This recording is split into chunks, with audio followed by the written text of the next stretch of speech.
Welcome back. There's a major scandal going on with Governor Andrew Cuomo's deadly decision to pack nursing homes with COVID patients.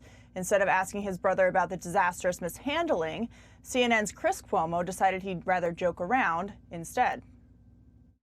This is the normal swab. Is it true that this was the swab that the nurse was actually using on you, and that at first it went into your nose and disappeared, so that in scale, this was the actual swab that was being used to fit up that double-barrel shotgun that you have mounted on the front of your pretty face? Love That Gov. is not.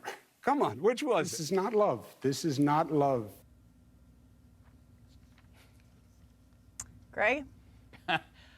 I love this. How big is your I mean, I'm all for humor in politics, but how big is your blind spot not to see how stupid this is? Something is missing in Cuomo world. It's any concept of self-awareness. First, Chris told everybody to quarantine, and then he broke his. Then he got all ticked off at Trump for trying a prescribed drug, and in which then he dosed on something less safe, a less safe version. And then he always talks about how Trump is indifferent to suffering, and he's, turning into Carrot Top with the governor of New York as thousands have died in rest homes. The consequences of this, though, aren't funny. The reason why the media lionized Andrew Cuomo while the rest homes were being ravaged was in part due to these adorable little skits and routines on CNN. That gave them oh, isn't it great? Let's tune in and watch. It's so human. Could you imagine Andrew Cuomo on Special Report? What would have happened if Bret Baier pulled out like a giant swab? They'd be calling him indifferent to death and suffering. So I have a final dumb question. Chris Cuomo, Don Lemon, Anderson Cooper, what are they? I know what I am, and I know what Tucker is. I know what Jesse is. We're commentators. I know what Bill Hemmer is, and Bret Baier is, and Shannon Bream. They are news people. But there's no distinction on CNN of what they are. So they're allowed to portray opinion as fact, and then they dare to pass judgment on us in their phony stentorian words, which are just absolutely laughable. Answer that question. What are they? I don't know. Dana, a lot of the time when politicians act out of touch, as Governor Cuomo did in that interview, it's because they don't feel like there's going to be accountability for their actions. We know that there are investigations now into the nursing home policy, but it just seems like, given his answers on that, he doesn't care much. Well, he's riding high at an 80% approval rating right now. And again, I think that's partly because, remember, I was saying in the A block, the national media really went after the red state governors. And part of the consequence of that was that their numbers, approval ratings, are in the tank. Now, I think the facts on the ground will turn that around for them. Contrast that with Governor Cuomo, who, look, I actually enjoyed his press briefings at the beginning. I thought the communication style was really interesting. It was almost like being at a lecture.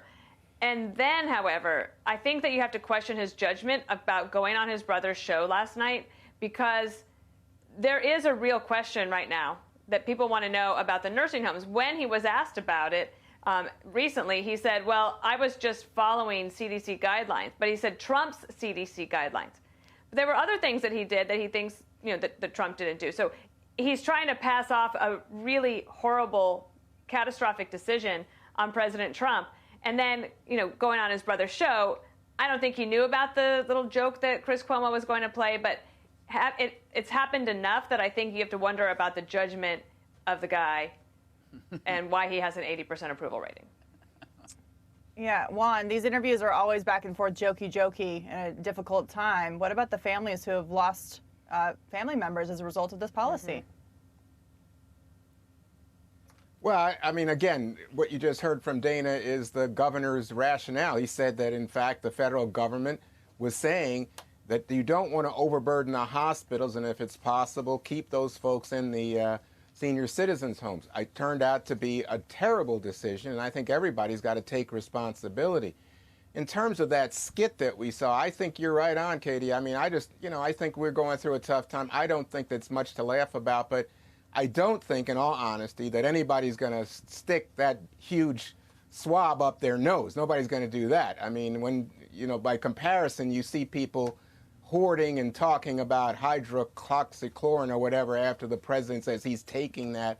And, again, high risk, no proven benefit for, I don't know why the president's playing medicine man and putting on his own skits. I just don't like it. I think people should take this moment seriously.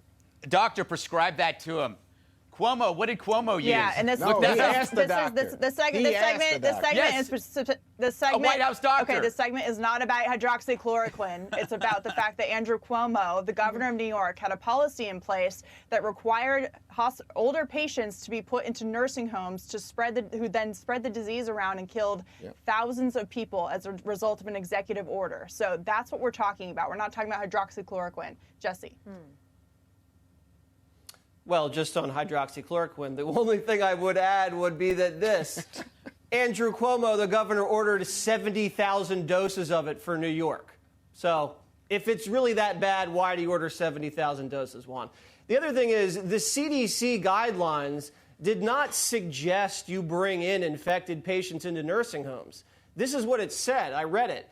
It said if you are to do that, you have to have vigilant testing and a space designated within the nursing home to quarantine new patients that are infected for 14 days before you mix them in with the rest of the population. Andrew Cuomo didn't do either of that. The other thing is with the interview, this is like how all of the media interviews Democrats. It's like interviewing a family member. It's honestly like a younger brother interviewing an older brother. You're like, you're in awe of the older brother. You're a little scared of making the older brother mad because he could kick your butt. And you just tread lightly and you try to make him laugh so he likes you. It's the same way Democrats are interviewed all of the time. And just one more thing. Some producer had to create those huge swabs. So it wasn't just like, Cuomo had this great idea and just dragged it out of the basement. Like, this went through a few levels before it got on air. Yeah. They went to the prop department. Anyway. Yes, they called Carrot Top. Yeah. Carrot Top has those things in a closet. Right.